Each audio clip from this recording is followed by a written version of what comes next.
Muy buenas tardes desde Melontech. Hoy quiero presentaros el accesorio más pequeño para una Pocket 3. No es barato, pero es una cosa asombrosa.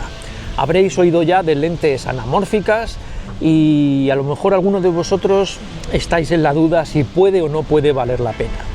Es más, con esto de la GoPro 13 parece que igual se pone de moda. En este vídeo os quiero explicar las transformaciones, los cambios, lo que tienes que tener en cuenta y enseñaros al mismo tiempo qué puedes obtener. De esa manera vosotros decidís. Empezamos.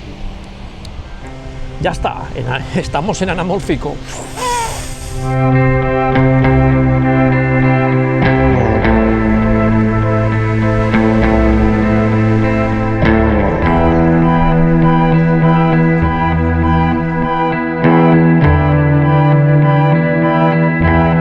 Déjame explicarte de una manera muy sencilla el rollo este del anamórfico. Verás lentes anamórficas de 1.1, 1.2, 1.5 y esa es la capacidad que tiene de estirar la imagen. 1.2 para estas pequeñas cámaras creo que es más que de sobra.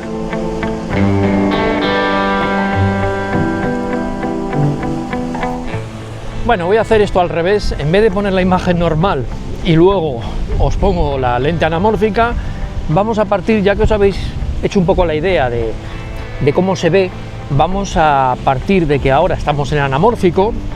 Esto es editado. Si no estuviera editado me veríais más chupado y ahora vuelve a lo normal. Voy a quitar esa lente anamórfica, vais a ver, y me veis normal pero un poquito más reducido. Podemos hacer otra cosa, que es poner una lente wide. La lente original wide, ahí está. ¿Veis? Que me voy. Como veis, la imagen un poquito más amplia, pero también parezco como un poco más lejos y produce ciertas deformaciones. Quito la wide, vuelvo a poner la anamórfica y otra vez tenemos esa imagen como más amplia, más horizontal, y no perdemos ni arriba ni abajo. El segundo aspecto de las lentes anamórficas que mucha gente le parece maravilloso, los reflejos por la noche tampoco es una cosa que esté obsesionado con ella, pero son estas franjas azules. Se producen unas líneas que lo produce la lente, ya que la lente está como haciendo la imagen más larga. Lo mismo ocurre con las luces. Lo único que tenéis que encontrar es en vuestro formato o vuestro programa de edición es ese formato correcto. La cámara normalmente graba 16:9, 16:9. Vosotros tenéis que encontrar ese formato que se ajuste. En mi caso, el LumaFusion lo pongo por aquí y en otros os lo pone 1.20. Una vez tienes eso, es chupado, porque lo puedes grabar como preajuste, lo aplicas y la imagen te va a aparecer correctamente siempre. Los pros son el poder tener otro formato, podemos jugar con la imagen a crear otras cosas, cosa que al ser una cámara de lente fija pues no podemos alterar mucho. Si te gusta este tipo de imagen, pues no debe de faltar en tu kit. Ahora, si te da igual, si la imagen se ve un poco más así o asá, pues no te compliques la vida.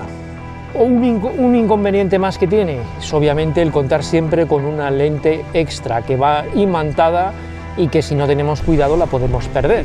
Al encender y al apagar la Pocket sabéis que se va a quedar girado o no según tengáis puesto o no puesto esa lente. Es un poquito como la lente wide, que a veces está dando la lata.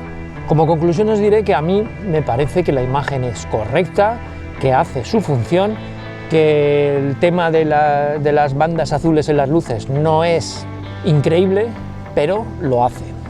Si buscáis algo calidad-precio decente, creo que no está nada mal.